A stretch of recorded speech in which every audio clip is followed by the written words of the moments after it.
Hey everybody, it is St. Patty's Day 2020, making March 17th, and tomorrow will be the closing date for this auction on the 69 Volkswagen bus.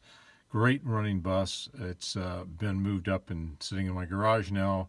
Has not been started in about a week, and I wanted to demonstrate a cool starting video so I could give you a feel for what we're looking at. So, reaching down, clutch in.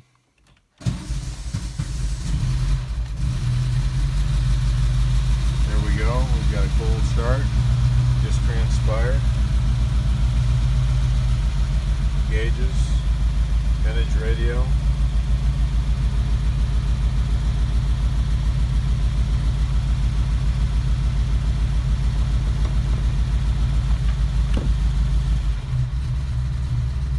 And there we are. We've got the cold start, and now it's sitting at idle. So it's a great little car. I'm going to also post up a video on this itself. It will be a driving video, and that one's coming up very shortly.